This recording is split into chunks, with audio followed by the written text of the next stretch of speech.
ஆதியாகமம் அதிகாரம் 4. ஆதாம் தன் மனைவியாகிய ஏவாளை அறிந்தான். அவள் கர்ப்பவதியாகி காயினை பெற்று, கர்த்தரால் ஒரு மனுஷனை பெற்றேன் என்றாள். பின்பு அவனுடைய சகோதரனாகிய ஆபேலை பெற்றாள். ஆபேல் ஆடுகளை மேய்க்கிறவன் ஆனான். காயின் நிலத்தை பயிரிடுகிறவன் ஆனான். சில நாள் சென்ற பின்பு காயின் நிலத்தின் கனிகளை கர்த்தருக்கு காணிக்கையாக கொண்டு வந்தான். ஆபேலும் தன் மந்தையின் தலை ஈற்றுக்களிலும் அவைகளில் கொழுமையானவைகளிலும் சிலவற்றை கொண்டு வந்தான். ஆபேலையும் அவன் காணிக்கையையும் கர்த்தர் அங்கீகரித்தார். காயினையும் அவன் காணிக்கையையும் அவர் அங்கீகரிக்கவில்லை. அப்பொழுது காயினுக்கு மிகவும் எரிச்சல் உண்டாகி அவன் முக நாடி வேறுபட்டது. அப்பொழுது கர்த்தர் காயினை நோக்கி, உனக்கு ஏன் எரிச்சல் உண்டாயிற்று? உன் முக நாடி ஏன் வேறுபட்டது? நீ நன்மை செய்தால் மேன்மை இல்லையோ? நீ நன்மை செய்யாதிருந்தால் பாவம் வாசற்படியில் படுத்திருக்கும். அவன் ஆசை உன்னை பற்றி இருக்கும். நீ அவனை ஆண்டு கொள்ளுவாய் என்றார். காயின் தன் சகோதரனாகிய ஆபேலோடே பேசினான். அவர்கள் வயல்வெளியில் இருக்கும் சமயத்தில் காயின் தன் சகோதரனாகிய ஆபேலுக்கு விரோதமாய் எழும்பி அவனை கொலை செய்தான். கர்த்தர் காயினை நோக்கி, உன் சகோதரனாகிய ஆபேல் எங்கே என்றார். அதற்கு அவன், நான் அறியேன், என் சகோதரனுக்கு நான் காவலாளியோ என்றான். அதற்கு அவர், என்ன செய்தாய்? உன் சகோதரனுடைய இரத்தத்தின் சத்தம் பூமியிலிருந்து என்னை நோக்கி கூப்பிடுகிறது. இப்பொழுது உன் சகோதரனுடைய இரத்தத்தை உன் கையிலே வாங்கிக் கொள்ள தன் வாயை திறந்த இந்த பூமியில் நீ சபிக்கப்பட்டிருப்பாய். நீ நிலத்தை பயிரிடும்போது அது தன் பலனை இனி உனக்கு கொடாது. நீ பூமியில் நிலையற்று அலைகிறவனாய் இருப்பாய் என்றார்.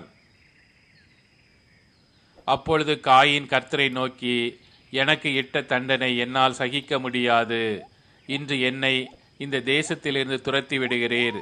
நான் உமது சமூகத்துக்கு விலகி மறைந்து பூமியில் நிலையற்று அலைகிறவனாயிருப்பேன். என்னை கண்டுபிடிக்கிறவன் எவனும் என்னை கொன்று போடுவானே என்றான்.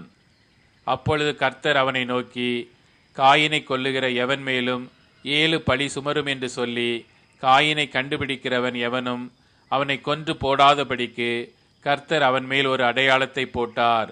அப்படியே காயின் கர்த்தருடைய சந்நிதியை விட்டு புறப்பட்டு ஏதேனுக்கு கிழக்கான நோத் என்னும் தேசத்தில் குடியிருந்தான். காயின் தன் மனைவியை அறிந்தான். அவள் கர்ப்பவதியாகி ஏனோக்கை பெற்றாள்.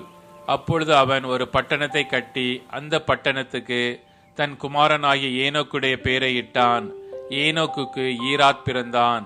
ஈராத் மிகுயவேலை பெற்றான். மிகுயவேல் மெத்துசவேலை பெற்றான். மெத்துசவேல் லாமேக்கை பெற்றான். லாமேக்கு 2 ஸ்திரீகளை விவாகம் பண்ணினான். ஒருத்திக்கு ஆதாள் என்று பேர், மற்றொருத்திக்கு சில்லாள் என்று பேர். ஆதாள் யாபேலை பெற்றாள். அவன் கூடாரங்களில் வாசம் பண்ணுகிறவர்களுக்கும் மந்தை மேய்க்கிறவர்களுக்கும் தகப்பனானான். அவன் சகோதரனுடைய பேர் யூபால். அவன் கிண்ணரக்காரர் நாகசுரக்காரர் யாவருக்கும் தகப்பனானான்.